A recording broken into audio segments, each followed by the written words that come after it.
Hello, welcome to the panel discussion about experience and learning to love the playtester. I'm Ian Zhang. I'm Tim Blank. And I'm Suzanne Zinsley. And we're here to talk about a bunch of cool stuff, specifically around experience and playtesters.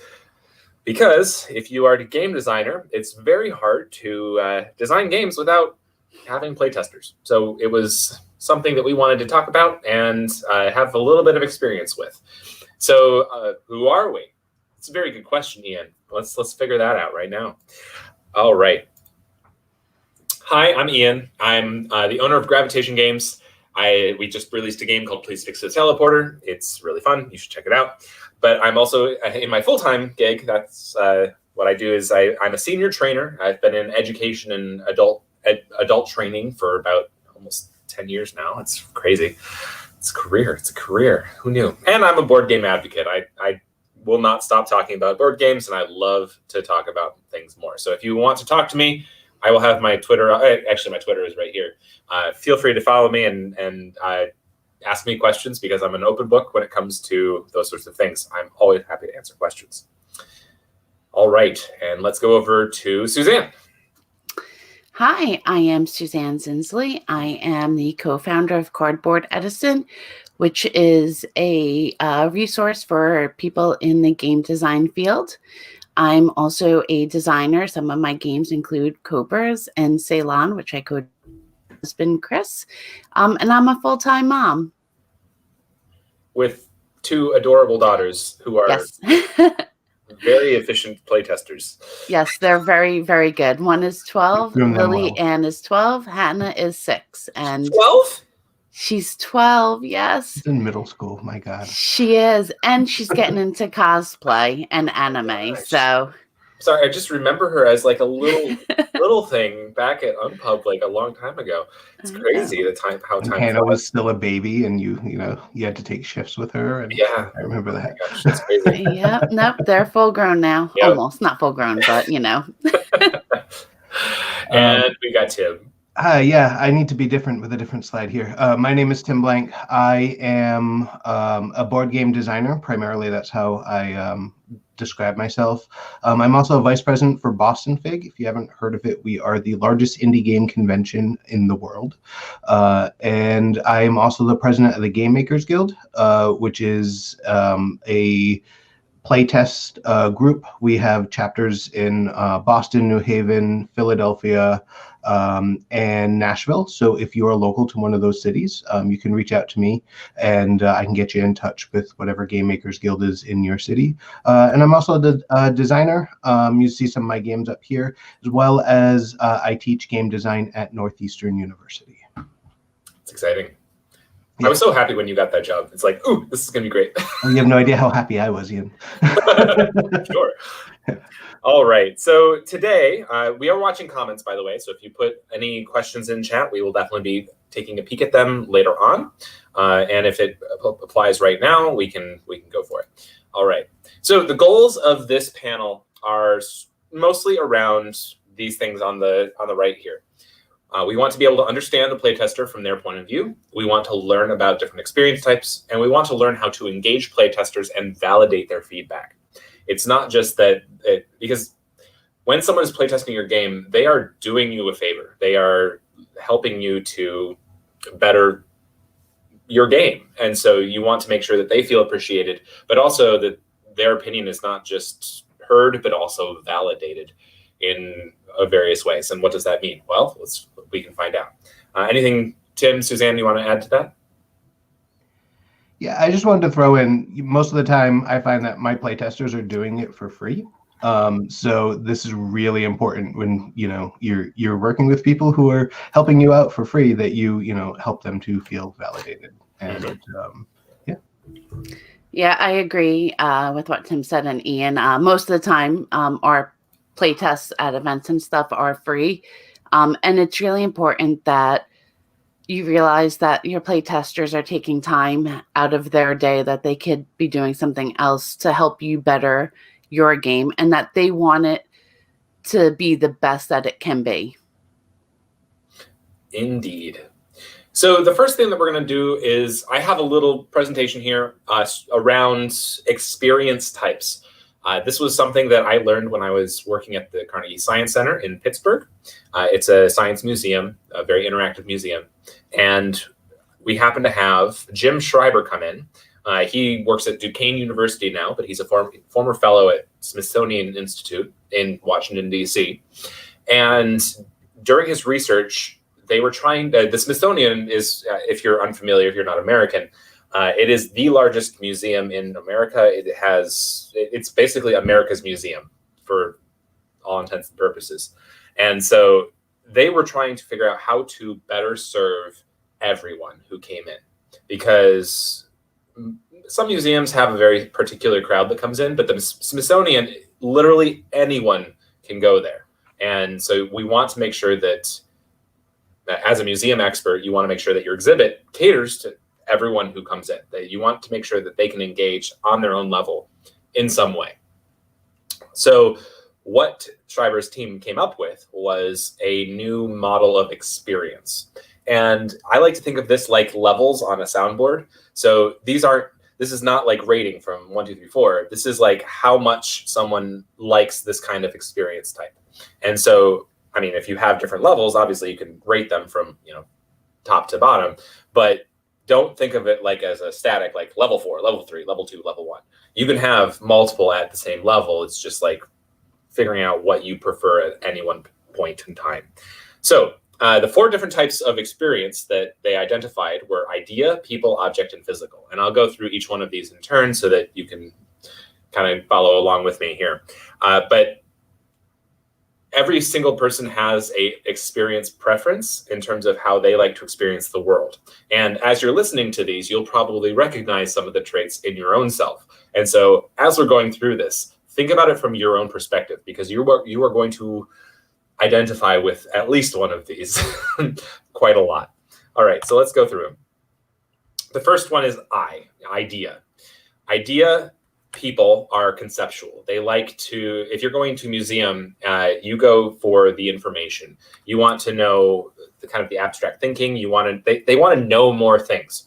And so if you see this sort of, an idea person sees this wall on the right, their first stop is going to be that wall of text on the right. They want to read that through that whole thing. Once they've read through that whole thing, they'll be like, oh, that's really cool. And then they'll start kind of going through the rest of this stuff.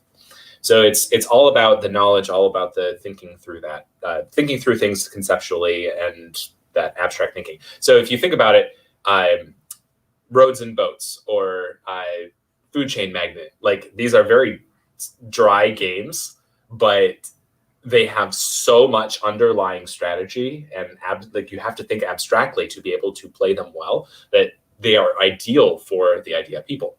And so when you're thinking about ideas, it's all about that strategy. It's that overarching, like, I want to do all of these things and I want to learn as much as I can about this game and I want to break it. That's what idea people are all about.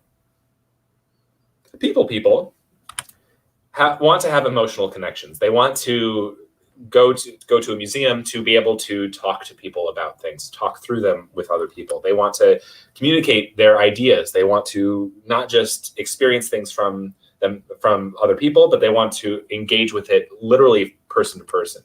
So they want to understand the underlying meaning behind it. So if you go to an art museum, you might go to a docent and ask, what was Da Vinci going through during this point of his life? I want to understand from the person perspective about why he's doing this sort of thing, like the periods of each artist. Like each artist has like different periods that they go through that provide different styles based on how they were feeling at the time.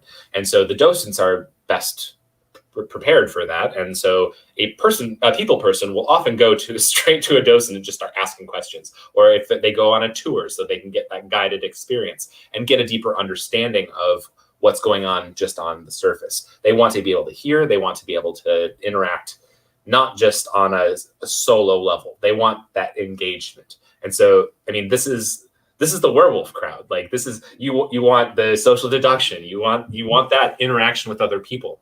So those are the primary types of gamer, so to speak, that are trying to engage with the other people at the table.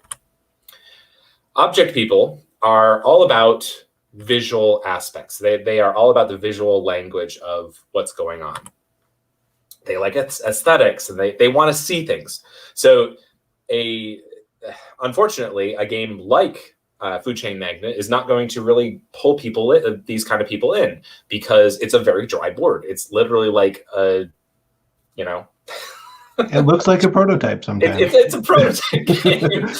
I mean, it also doesn't really evoke what is actually happening. Like, you're trying to build this little city with fast food chains. Like, it doesn't look like that. So it's hard to visually recognize what's going on the board.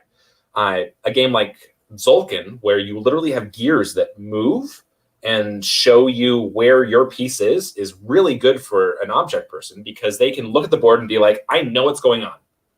I know I can see the entire thing. Catan is another great example for an object person, because if you look at the board, you can be like, yep, I know exactly what's happening. I need to be able to go over here because I want those things. There's not much text. It's all about the visual language. They understand the core of the game because it's all there. And the last one is physical. So physical is all about somatic sensations. They want to be able to touch things. They just want to interact on a physical level. They want to get I am a physical person in terms of this type of experience. And art museums like drive me up a wall because I can't touch anything. I can't touch anything. And so it's very frustrating for me as a physical person to go to one of those places, because I can't engage in the way that I want to. And Are you that kid at the aquarium or the zoo that always wanted to go up and pet the animals? And exactly. Yes. And so, like, this is actually an exhibit at a museum that I went to, and first things first, it's a bunch of rocks, but there is a button underneath this exhibit, and I was like, ooh, a button. I want to press the button. And so I went and pressed the button. And this is what happened when I pressed the button. It's like, oh, that's cool. So I cared nothing about the rocks until I pressed this button. And then I stood there for a while and I pressed the button a couple times more. So and again, like, I'm the person in Catan who literally takes all the roads and all of the houses and builds like a robot out of them while everyone else is taking their turn. Because I'm also an object person. So like, I see the board and I'm like, I know what to do. Now I'm just going to kind of fiddle with this for a while. And so physical people are all about that touch experience. Okay, so why? Why do we care about this? Because knowing the different types of experience doesn't really do much. It's really how you apply it. And when Dr. Schreiber was doing this at the Smithsonian, they specifically designed an exhibit specifically around this model. And so what they did is they provided every single person who came into the exhibit a pre-test to identify which types of experience they prefer. And so they were able to rate them by what we call them code. We code them each person based on their experience type. And they could predict with over 90% accuracy where people would go in the exhibit first and how long they would be there before they even entered the exhibit. So Dr. Schreiber came to my museum and gave this hour-long presentation, and I haven't stopped thinking about it since. That's how good this is for games. I'm so excited to share this with you. And so the application is what's important, though. So the way that they apply this is attract, engage, and then flip. And so this is the pattern that you want to take when you're trying to think about experience, especially when you're designing games, because you want to attract them, you want them to engage with the thing, and then you want them to flip to a new experience type so that they can engage harder. So attract. So let's think about how we can do that. Idea people. Are there emergent strategies? Is it clear that there are multiple paths that they can take to go to victory? For the people, is there interaction with other people? Are people talking across the table? What's going on? Object. Do you have a clearly defined play area? It doesn't need to look pretty, but does it evoke the sense of what you're trying to do? Because that's what the object person will be attracted to. And then physical, are there bits that you can touch, manipulate, something along those lines?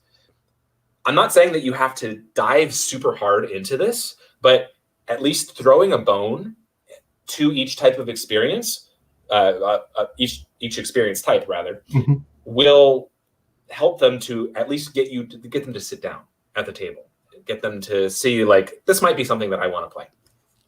I would say too that it's a good idea to take a look at your current game and see where it currently rates under all 4 of these. Right. See if there's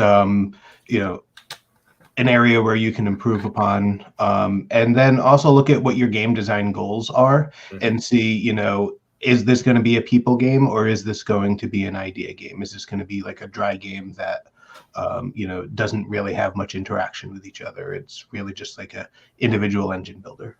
Right, and being in a category is fine, but this lets you better understand where they're coming from when they're giving you feedback as well.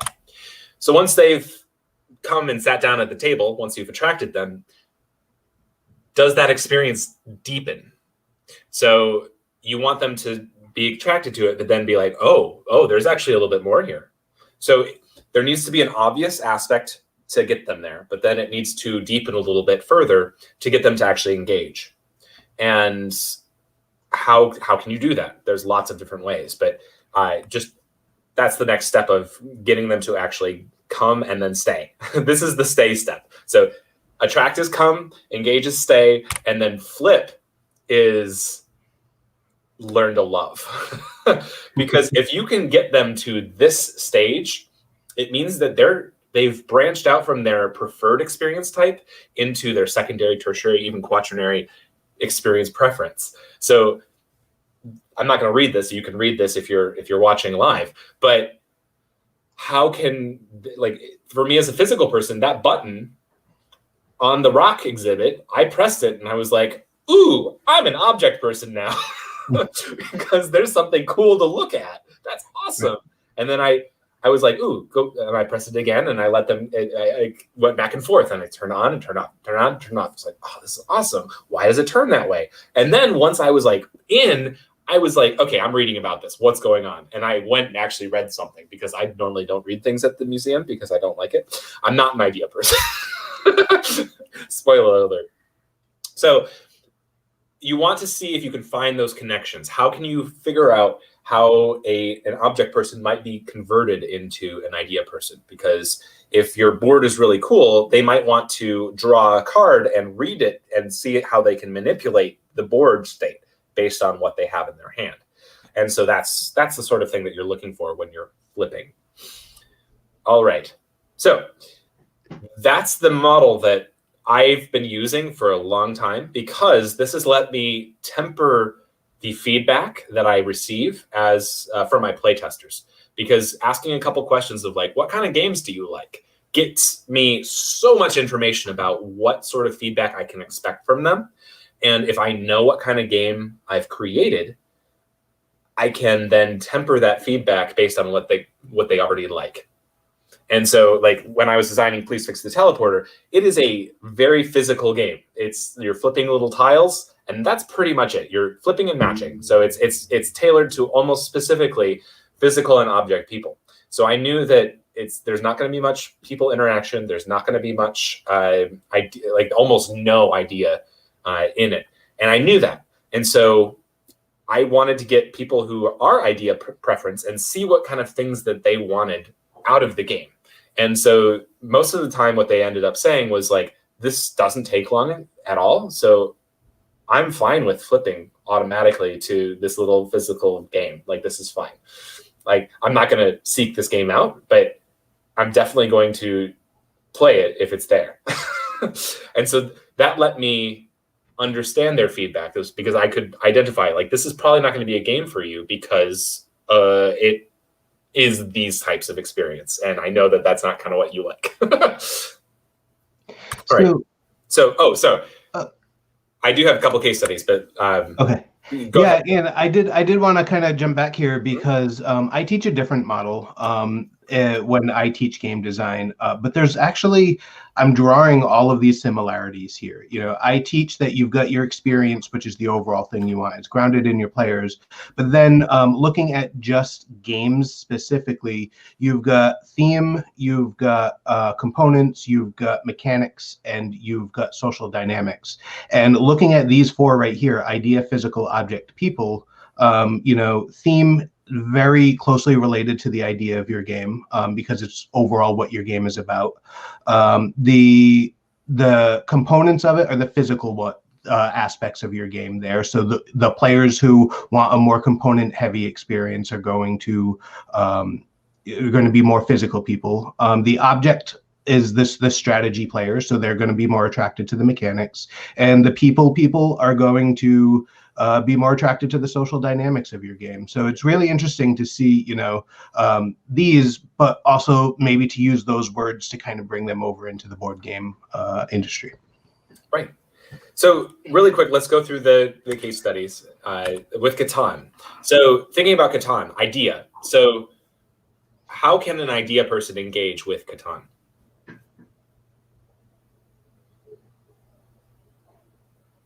And there's strategy to it. There's emergent strategies that with lots of paths to victory. You have the longest road. You've got the extra little lines that you can draw. You can get you can try to go hard for those cards to get you the biggest army. You can just try to build a very small, efficient system if you get the right spots.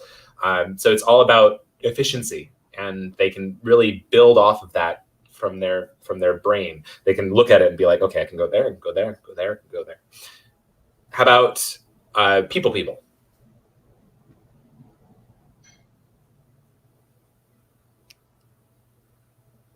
There's trading. There's trading. There's trading. There's that social manipulation of like, all right, how many people have what? Yeah. Oh, Monopoly. I mean, all games that I play are very social. You know, I always joke that I play the game above the table as much as I play the game that's on the table. And so, yeah, in Catan, I'm making alliances and breaking alliances, and you know, okay, I'll go around this hex instead of directly through it, so I can help you, but then, you know, stab you in the back.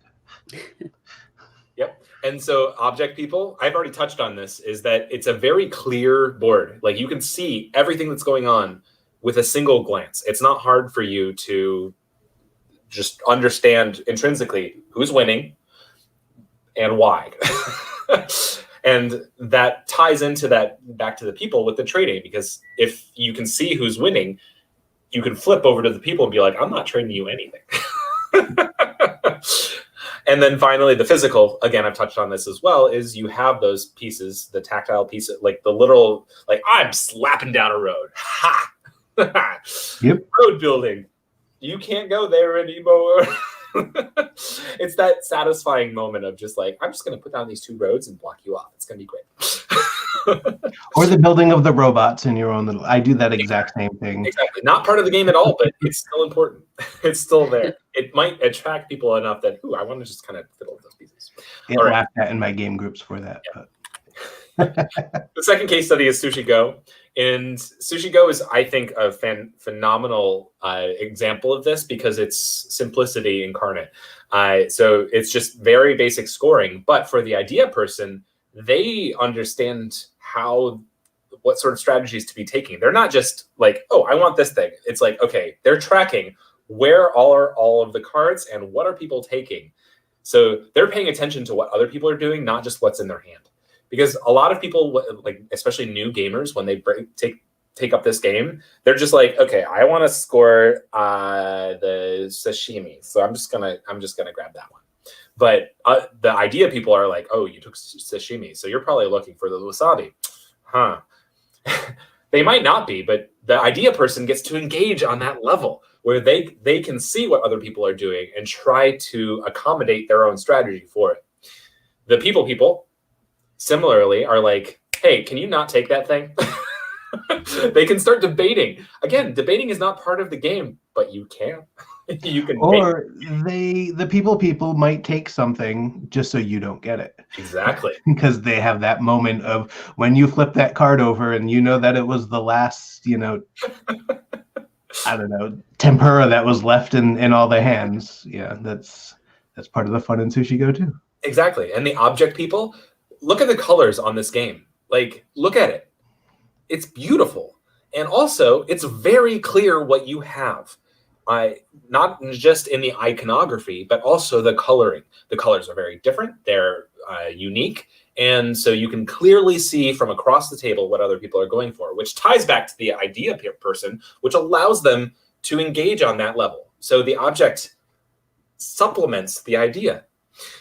And then finally, the physical, you've got cards that you have to hand off to people. You have to kind of flip through them. You have to look through them. You have to get, anytime I get to hold cards, I'm a happy guy. And so that's part of the fun of being a physical person. It's like, you give me anything that I can play around with in my hand and I'm fine. All right. And so that's the end of that. So Maddie, can we go back to the cameras? We don't need the slides anymore. There we go. Thank you. So now we have about a half hour left. And so we can, I'm going to pass it off to, we can change our names back so that we can actually see our entire names. We moved them so the border didn't cut it off. Look at us being clever. All right. So Tim, Suzanne, I'll hand it off to you. Yeah. Suzanne, you want to take it? Sure. So Ian, that was really interesting about the different types of playtesters that are out there and gamers. And you said you're a physical person. I myself am an idea person. And the way that you play a game is very different than the way I play a game. And I imagine that we're looking for different things in games. Tim, what kind of gamer would you say you are? I would say I'm a people person. Okay. But not in the sense of like I want that social interaction. In the sense of like I like deceiving other people. Like I can't tell you, one of my favorite moments this was maybe 10, 12 years ago in games was I was playing the original Game of Thrones board games. And if you capture all 7 kingdoms, you win the game. It's like a kind of one-off win condition. And I was playing, and I don't remember what house I was playing as, but no one ever thought of me as a threat. Because I had so few land, I wasn't attacking anyone or anything like that. And then finally I finished my turn, and then got back around to my next turn, and I just was like, hey guys, I just won the game. And everyone's like, what? You literally own 7 lands. And I was like, yeah, but all 7 of them have a kingdom in them. So I just won the game. And the entire time I was just playing like, you know what? Yeah, I'm just weak. I'm just going to lose this game. That's fine. And no one worried about me until I won the game. So, which, now that I'm watching Game of Thrones is a very Game of Thrones kind of approach to it. That's cool. So I think that if all 3 of us sat down at somebody's table, our feedback would be drastically different. And I think that one of the important things to remember as a designer is that all of our feedback is important. But you may be going for a very people type of game. And if that's the case, you may want to take Tim's feedback with more weight than you would Ian's or myself. And I think that is very important to know what kind of feedback you're looking for and who your target audience is. So to kind of piggyback off of that, so it's going back to that attract, engage, and then flip. Having that ability of like, well, what pulled you to the game? And asking the playtesters that. Once you identify kind of what person they are, and you will know what, like if you actually remember this and you look back through this and you learn the 4 different types of experience, you'll be able to identify each of the different playtesters based on how they interact with your games. Like you'll be like, you probably are more of like a food chain magnet person, aren't you? And they'll be like, yeah, how'd you know?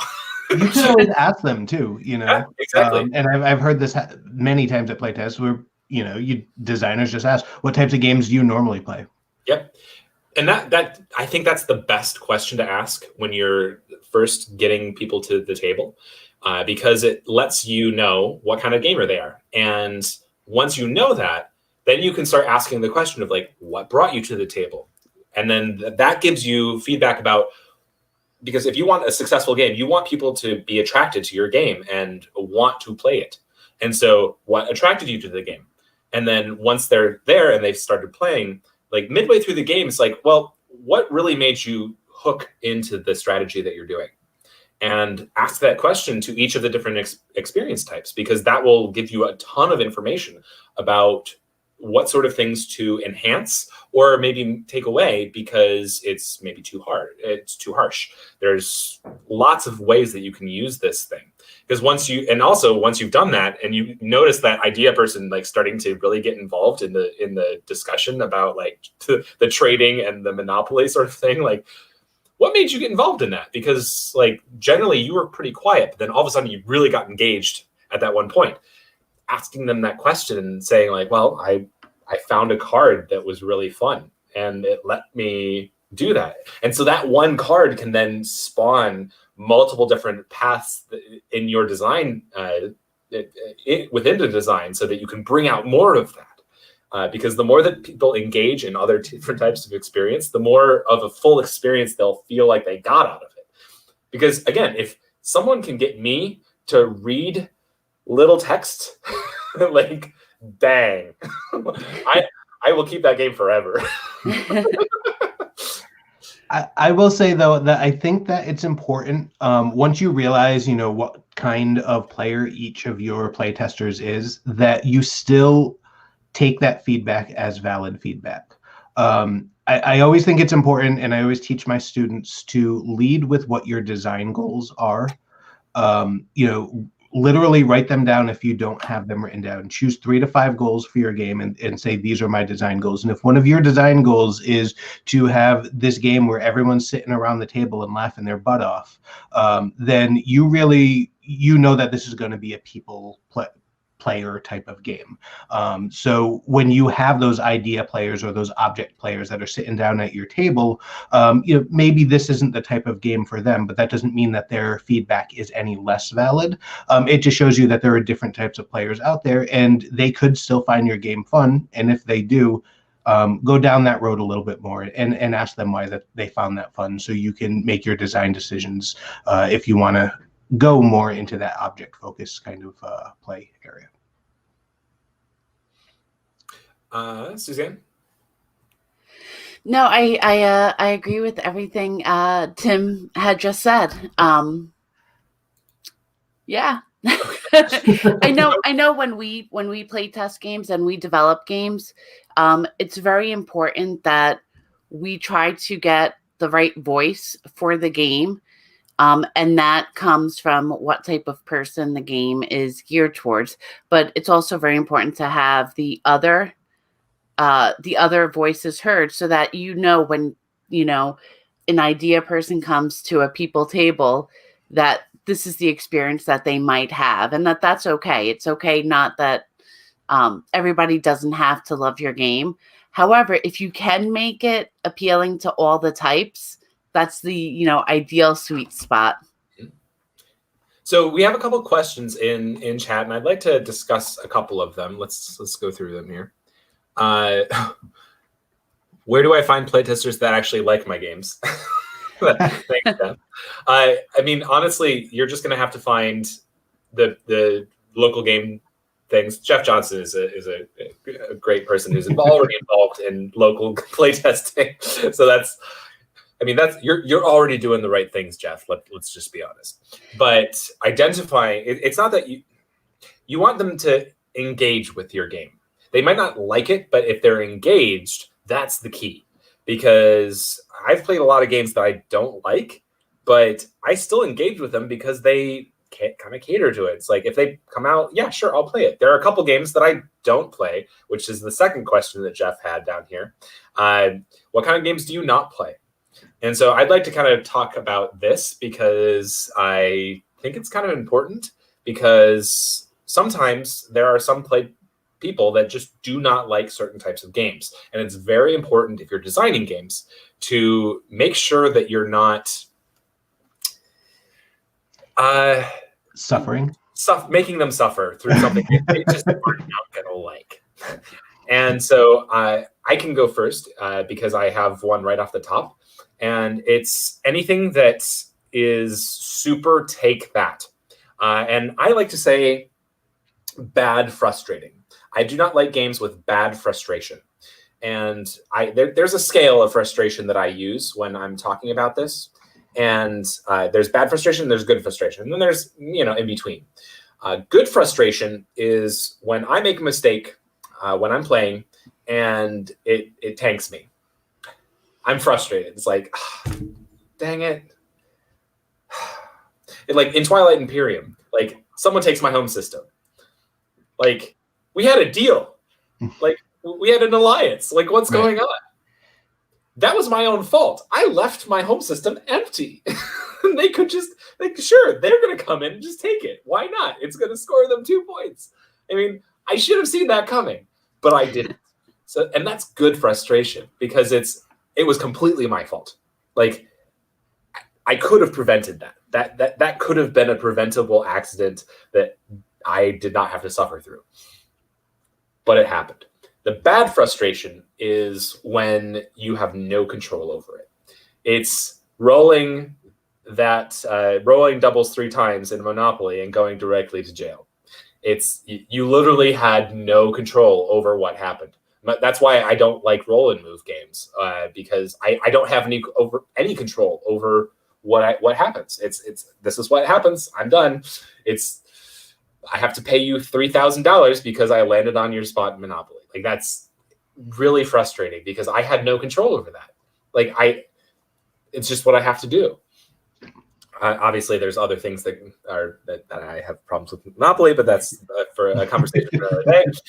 But games like Exploding Kittens or Unstable Unicorns drive me up a wall personally because I have no control over what strategy I'm taking. It's literally I'm going to draw a card, I'm going to play a card, and then hope that no one else does anything to it. But I think the important thing to remember with that is a lot of designers say that roll and move and complete randomness like that is bad game design. That's not necessarily bad game design, though. There are players out there who love that. I mean, Exploding Kittens has sold how many thousands of copies, right? There are people out there who love that type of game. I think as game designers, we tend to look a little bit more toward the strategy type of gamers. Like that's why we got it, the strategy types of games, because that's why we got into gaming to begin with, but there are still plenty of games that have complete randomness in it that do very well, that people love to play and people love to design. And so if that's the type of game that you're designing, or those are the types of players that you have sitting at your table, or playtesters sitting at your table, their perspectives are just as valid. Right. And again, that's just me. Like I try not to play those games because I just sit there frustrated the entire time in not a good way. And I recognize that. And I tell people up front, like, this is not my game. Like I literally make games for money, but this is not the kind of game that I like. And I make that very clear up front because like I know it's just going to be a frustrating experience for me. And so I'm very cognizant of my playtesters, making sure that they aren't going to hate the game or it's so short that it's like, I'd love your opinion on this. It'll take 5 minutes. And like, if we play Exploding Kittens for 5 minutes, like I'm fine, like whatever. But if we play Exploding Kittens for 2 hours, like I'm going to be a little upset. Like I'll play one game of Exploding Kittens. Right. But if we're going to play an entire night of Exploding Kittens, I'm going to lose my mind. And so again, that time investment is also something to keep in mind as well when you're doing that. Being upfront with your playtesters, I think, is so important because knowing what they're getting into is probably more important than anything, because they can better inform you, like, this is a game that I think I will like. But again, going back to that attract thing, if you can put in things that allow them to engage with things on their own level, like all of a sudden it becomes a little bit easier for them to like say, yeah, sure, I'll sit down and play a game. All right. Any other questions? I just wanted to say a couple of things about Jeff's two questions. I'll And questions. Jeff, I know you're great at this, but for other people out there, where do you go to find playtesters who will love your game? Know who your target market is for your game and go to where they are. Jeff, you're a family game designer, and I know you go to all of these family conventions. You go to KidsCon New England. You go to, all of these other things where you're going to find kids and families there, and you put your game down on the table and you invite them to come play your game. That's what you need to do. Find out who your target market is and go there. If you live in like a major city, or even outside of a major city, there's probably some kind of game design group in your area where you can go and you can meet other game designers. And most game designers, even if they're not your 100% target market, they will play your game and can look at it from the perspective of who your target market is. You asked what types of games won't you play. I'll pretty much sit down and play any person's game once if I'm playtesting it, and when I do that, I try to get into the mind of the type of gamer that they're going toward or going for. If you check out Cardboard Edison's website, because I'm going to put a plug in there for you, Suzanne, because I mention this to people all the time. They have a game design group locator on their website, and you can go there and find what game design groups are close to you. It links to that group's website as well. So, or if it's a Facebook page or whatnot, you can go there, figure out how often they meet.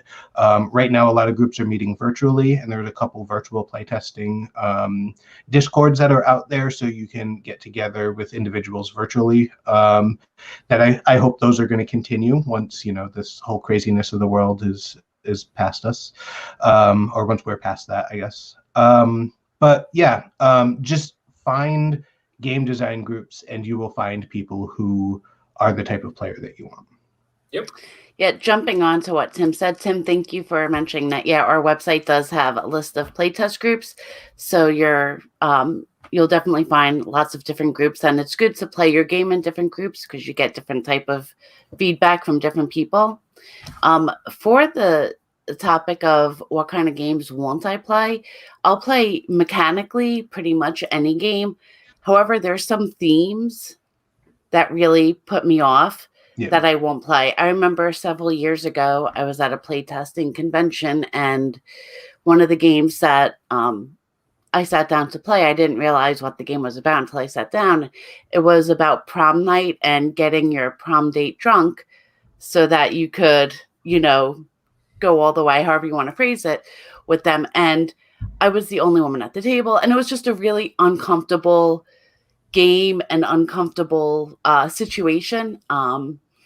And there's lots of games out there that invoke that. I mean, a really well-known one is Five Tribes, when it had the original where you were purchasing people. Like mechanically, that game was solid, but I just felt so uncomfortable playing it. And I don't, there's a discussion whether people are supposed to invoke those feelings or whatever. But when I sit down, I want to play something that kind of escapes me to a better place. So if you're going to have a game that has an outlying theme, like outside of society norms or something like that, know that a decent number of your players might feel really uncomfortable with it, and give them a heads up before they sit down to play the game. Like, I just want to let you know, like let's say Cards Against Humanity back, when they were playtesting it, like, I hope that they said to their playtesters, hey, just so you know, there might be some topics in here that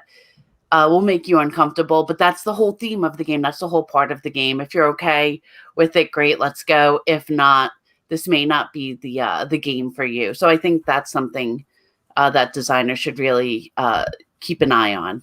I think just having a content warning, if you have potentially, I mean, it's fine to have those things. Again, right. Like, a lot of people do like those kind of games. I mean, Cards Against Humanity is the best selling game ever outside of maybe Monopoly. Maybe I don't even know. Like, it's so, like, there's a market for those things. But when you're playtesting them, having that little content warning, just making sure that you are making sure that people sitting down and playing are comfortable with with the topic, like, that's fine.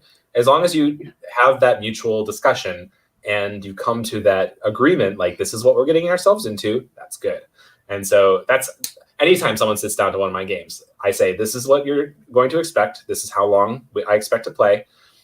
We can stop halfway. I can provide a halfway point. That's something that I always do, and say like, okay, we've reached the halfway point. Do we feel like we have enough, or do we want to continue to the end? I would love to play to the end, but again, this is a safe out. Providing safe outs for your playtesters is a wonderful thing, because also it lets you get more people at your table.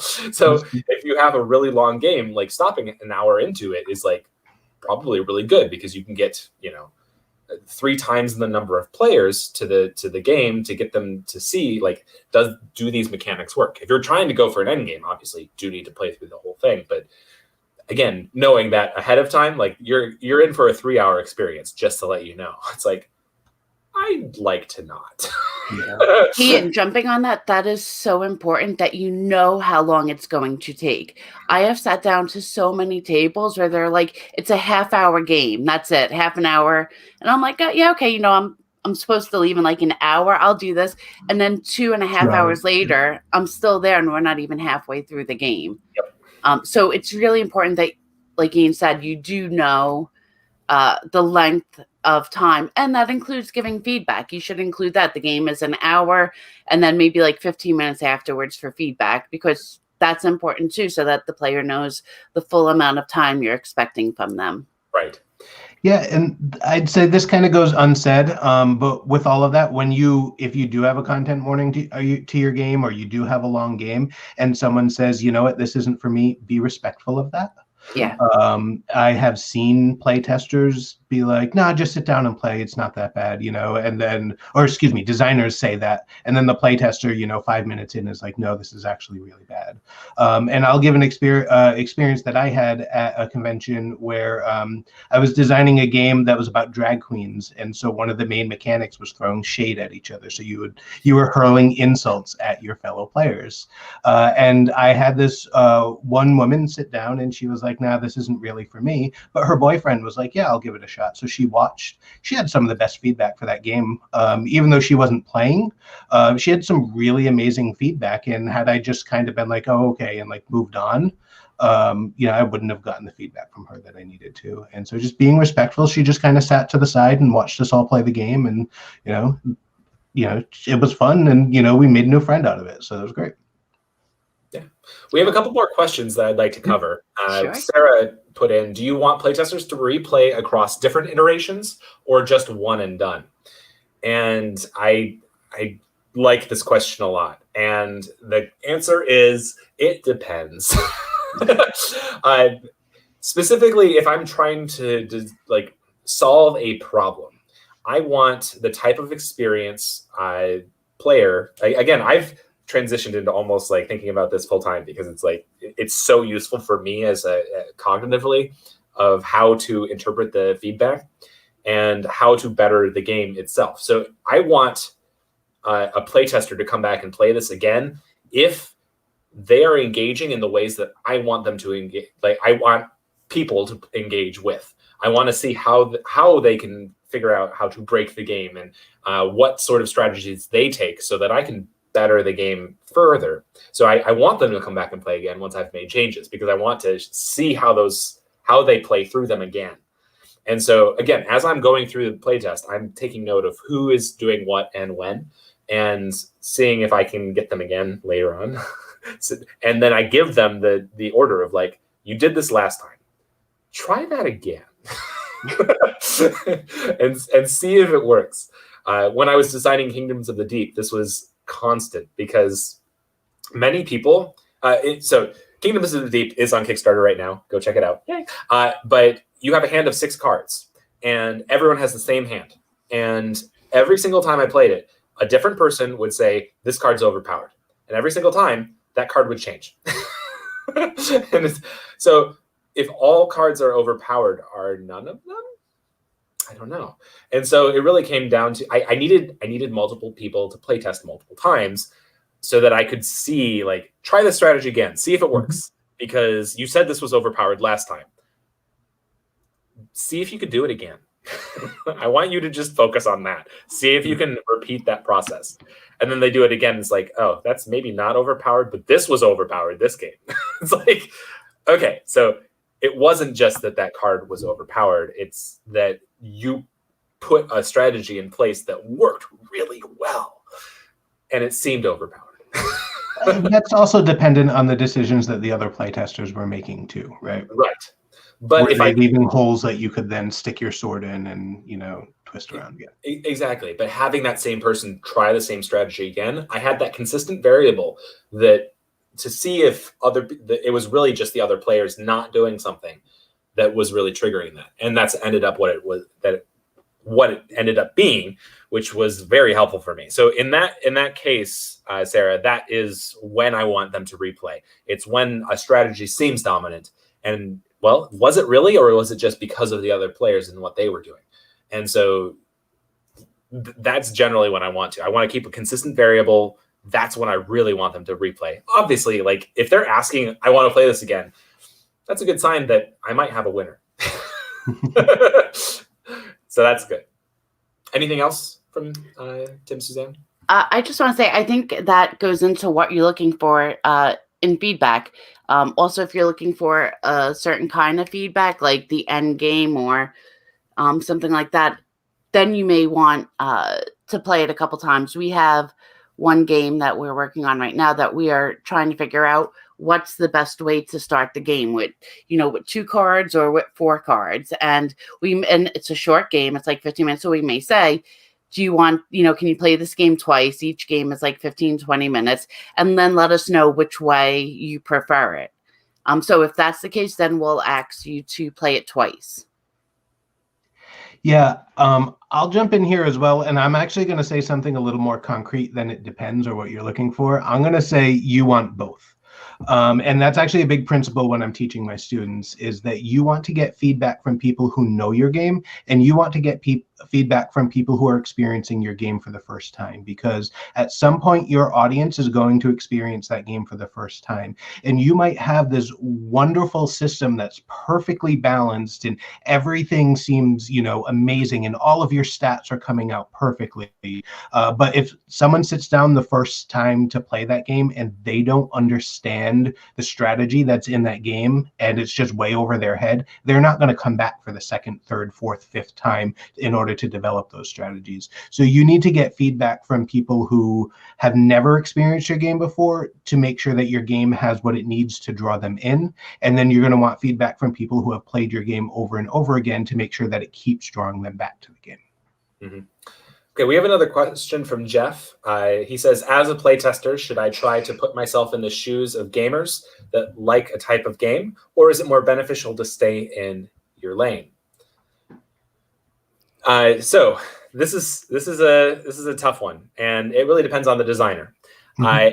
I am generally a designer who designs things that hit my fancy, and I design those games, but as I'm designing, I'm keeping in the back of my mind, how am I accommodating the different experience types? And if I'm not, I have to say, is this just not my target market? And that's kind of where I'm going from that. And so again, I'm a physical person. I'm an object person.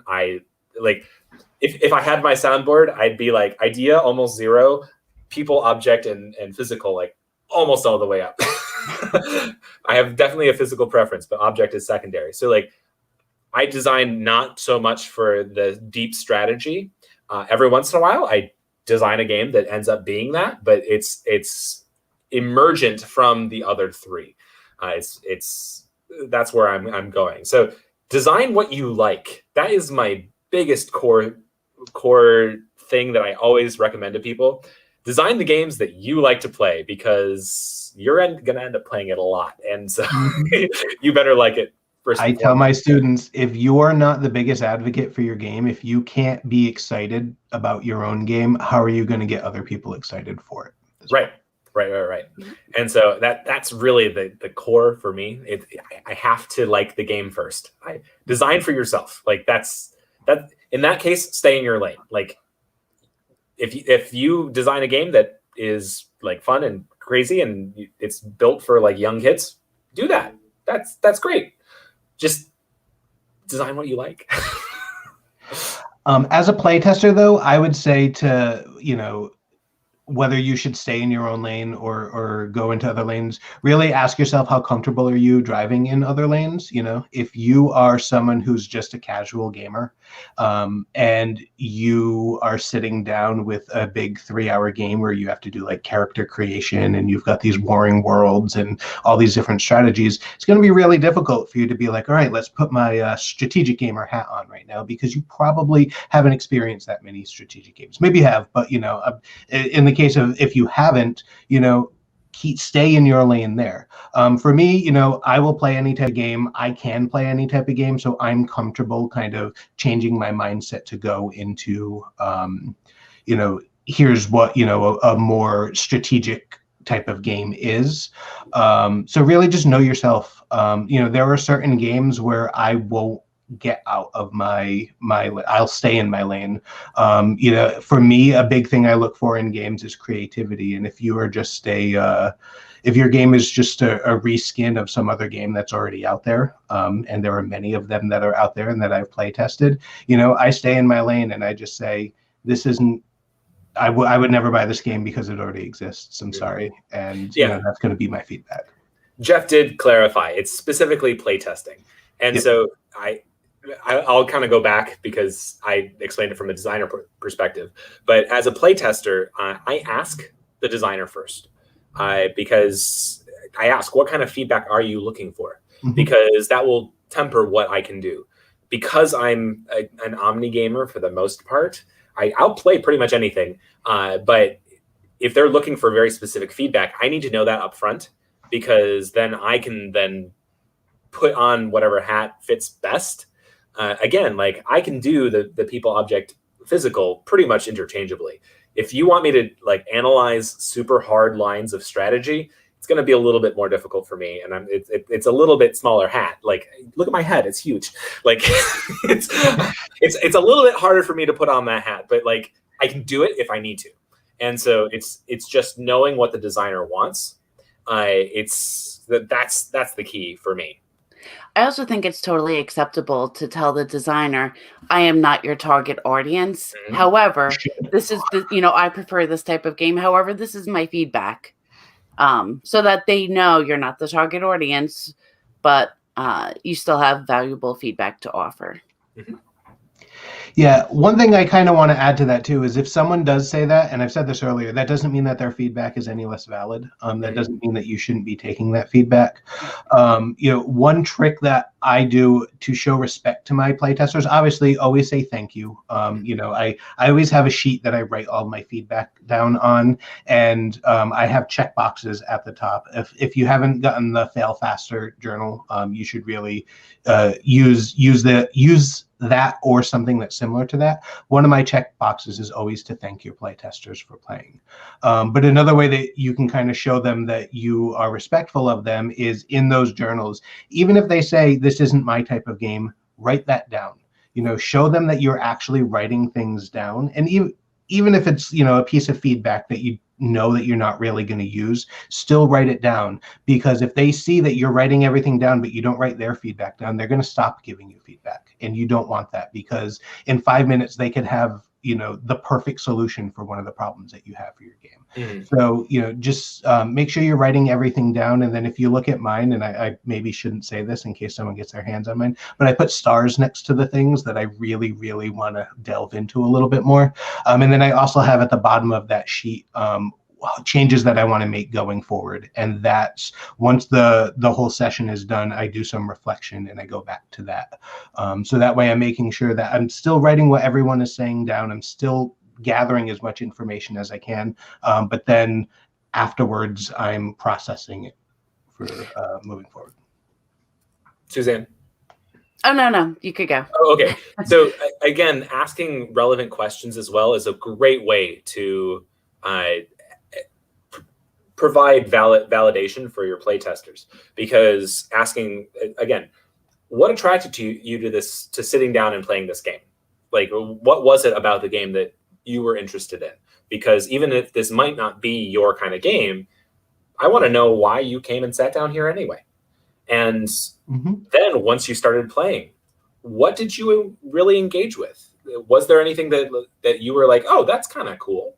I want to know about those things, because that lets me better cater to your experience type. And this might not be your kind of game right now, but it might be soon.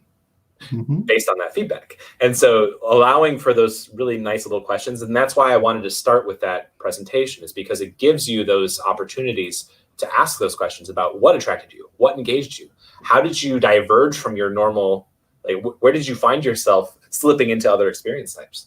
Like that's the sort of thing that's really great. And Jeff said, why are there always sad faces next to my comments, Tim? Yes. So we were at a 1 minute warning. So thank you everyone for coming to this panel. We really appreciate all the feedback that you've been giving, all the questions that you've been asking. It's been really fun. And Tim and Suzanne, thank you very much for being my co-hosts. Yeah. No problem. If you want to reach out to me, and I'm sure Ian and Suzanne will say the same thing, with more questions, we're always happy to talk design with designers. Yes. Like that's absolutely, we love that. You can reach out to me. My Twitter handle is below. It's Tim Makes Games. And if you're in Game Makers Guild or you're interested in finding a game design group near you, you can reach out to me about that as well. Yeah, I can be found on Twitter at Cardboard Edison or at Cobbert Zinsley. And I just want to say to all my playtesters and all the playtesters out there, I love you and thank you for doing what you do. And I already covered this earlier, but Ian Zhang Design on Twitter, and I love you all. I will play all the games with you, and I can't wait to. We love you too, Ian. And I love you too, Suzanne. All right. Thank you, everyone, for coming. It's been a joy. Bye. Bye.